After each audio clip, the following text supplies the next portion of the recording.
What's up, guys? Back with some more OBS content. And today we are finally going to be addressing an issue that this truck has had since the first OBS Nationals that we took it to way back when she was just on a set of keys. Not going to lie, kind of missed those days, but we've essentially put this off for so long that we have ruined our lift kit and potentially milkshaked our engine. And I know what you're thinking, holy crap, what could have gone wrong to mess both of those things up? Well, let's see if this thing will crank, get her in the shop, and I'll show you exactly what we got going on.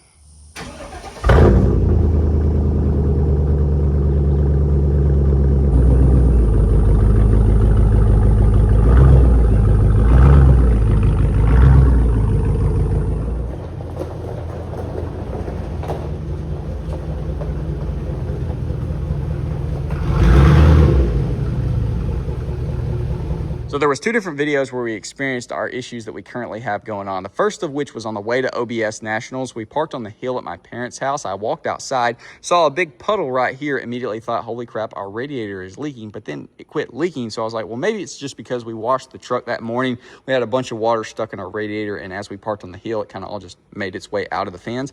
Well, that would definitely be wrong. And if you didn't know, coolant on chrome powder coat, it's a critical hit, because our chrome is absolutely smoked. It looks horrible. Most of it's gray. We've even got some rust going on right there, which I'm very sad about because I loved having the chrome powder coated rough country. I thought it looked super freaking good on this truck, but I don't know if it's just the chrome that we got or what, but yeah, don't get no freaking coolant on that thing because it's going to absolutely smoke it. So that was the first issue. You can see it's even been leaking long enough to where the coating, spray paint, whatever is on the frame is starting to peel off as well. So that's freaking sick. Now, number two was when we did the oil change on this thing last, we had a little chalky milk going on, which I got to thinking, this radiator actually has coolant and oil in it. So it cools both of them. And if you have an internal failure, you can get coolant into your oil. But today we're gonna go ahead and hopefully fix both of those issues. So let's go ahead, take our shroud off, get this factory radiator out, and throw our new one in. All right, let's go ahead and figure out how to get this shroud off. Get this line out of the way, fold her back. Now I see 10 mil, looks like 4 bolts up top.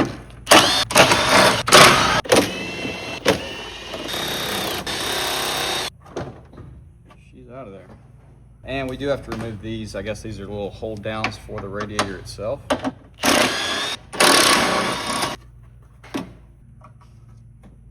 Now that we got the shroud out of the way, we can go ahead and check out behind the radiator, which if we look at the passenger side, everything looks absolutely perfect aside from, dirt dauber nest, but no leaks spotted over here, which makes sense. Haven't seen any down below. But over here, we've got quite a few things going on. So for starters, that is your oil line. So that's leaking, but it's not like dripping on the ground or anything. So it's probably fine, but we will in the future need to address that. I didn't buy lines for it. I should have, but I didn't. But the radiator itself, you can see the whole stack going down, leaking.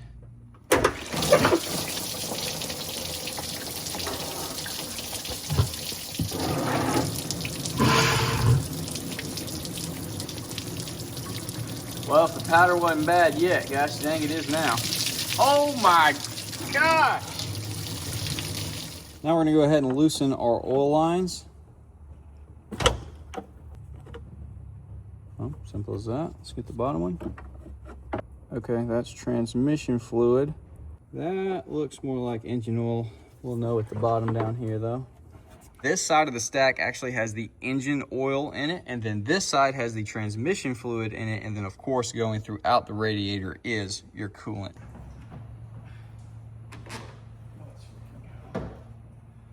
Get the crap out.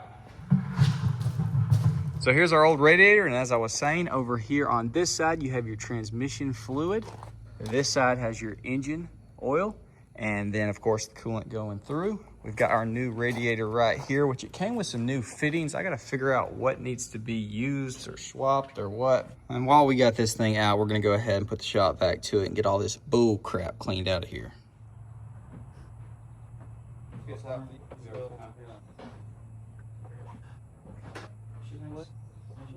Does our lines fit back in like they need to? Hopefully.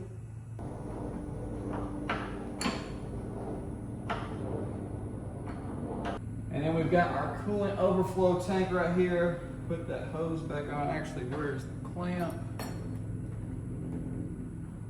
is right here. Put that guy on. Put our overflow tank hose back on. Clamp that sucker down. And now she's in there, which we're gonna leave all this off to double check for leaks. Now we're gonna go ahead and swap our thermostat out because this truck has had the same exact issue that Reggie did. It's probably got a thermostat stuck open, or it doesn't have a thermostat in it, because it never warms up. It always stays right there at the very bottom, which, believe it or not, is actually not good for your engine. You want it to have the proper amount of heat. So while we do all this, we can't overlook that. This one is actually a 13 mil.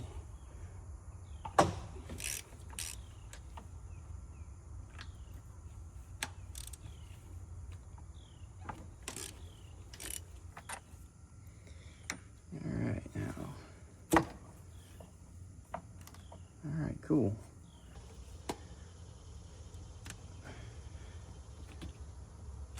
There we go.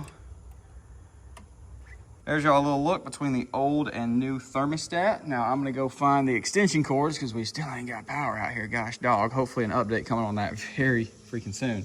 But we'll get the extension cord out here, vacuum these holes out. That way we don't have any cracking issue, because if you put a bolt back into there and tighten it down, yeah, you're gonna be cracking that son of a gun. So we gotta vacuum that out dry as can be, and then we can throw the new one in. And you also wanna go in here with a razor blade and clean all that bull crap off.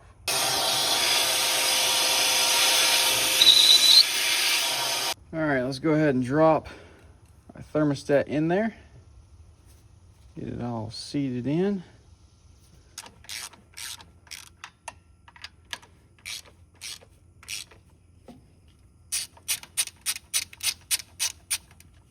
So we're just gonna be using some distilled water for now because it's got the generic green in there, and I wanna get all of that crap out. It's probably still got a ton in the heater core. So we'll just fill this thing up and top it off with distilled, run that for a while, make sure we blast the heat in this thing for a good period of time, get it all flushed, and then we'll drain it and put the proper coolant in there.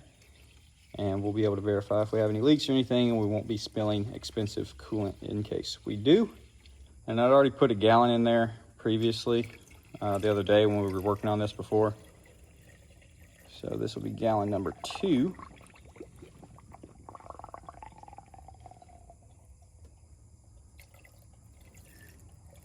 And looks like she's going to take pretty much all of this.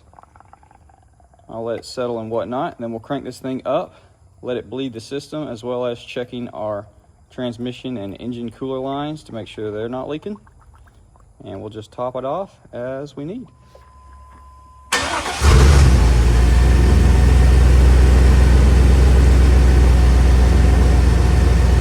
Let's do not accidentally touch our fan blade, because it is obviously still exposed, and that would be a very bad day. We're just going to top this thing off as it bleeds out, and double check that our lines ain't leaking. Well, everything seems to be good to go. I don't see any leaks on our thermostat housing, no leaks on our oil lines, and I don't see anything dripping on the ground from the radiator hose leaking either. So we've got our new cap on, and I'm gonna go ahead and throw all of our covers and stuff back on here, and then we'll go take this thing for a drive, and hopefully everything is gonna be perfect now. I think I'm just about ready to say goodbye to the pit bull rockers. These summer guns ride so bad for so many miles after they've been sitting. They do look sick, the old school look on here. However, I'm about over it, I ain't gonna lie. We might have to throw, ooh, yeah, I've been planning to throw these on possibly another truck that we have. See how they look on there. I think that'd be a fun idea.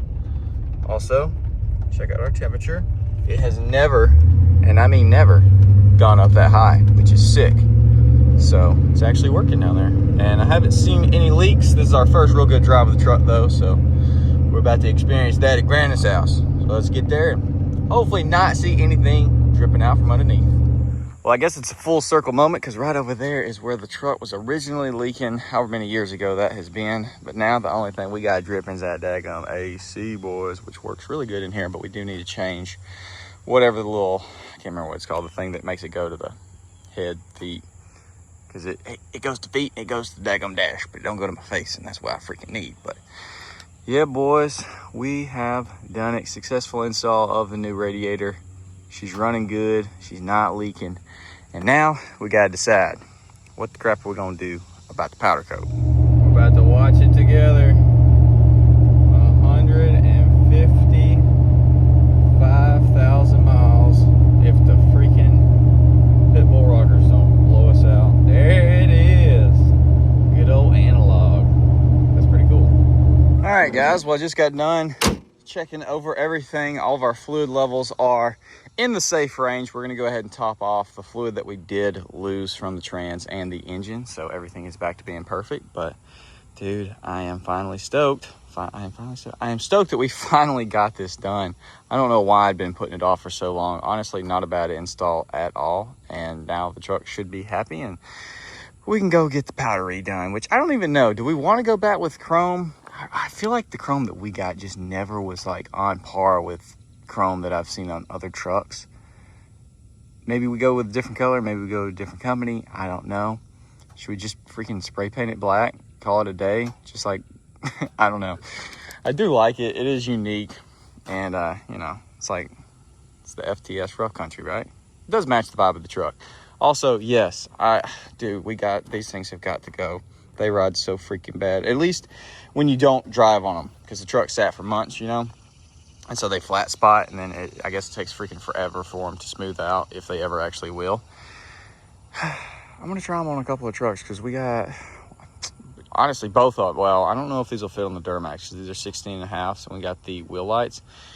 But they might fit on the Dodge, and they might look absolutely disgusting. And they probably are not going to fit on there because they're huge. But either way, there's the video, guys. Hope y'all enjoyed. Drop a comment, leave a like, subscribe if you're new, ring that bell notification. And if you liked the OBS content, keep saying you want more OBS content, because that's what makes me go bouncing back and forth to each truck when, you know, I see a bunch of people saying, hey, we want to see this. Well, I get fired up about it and we get some content rolling. So I'll see y'all boys in the next one.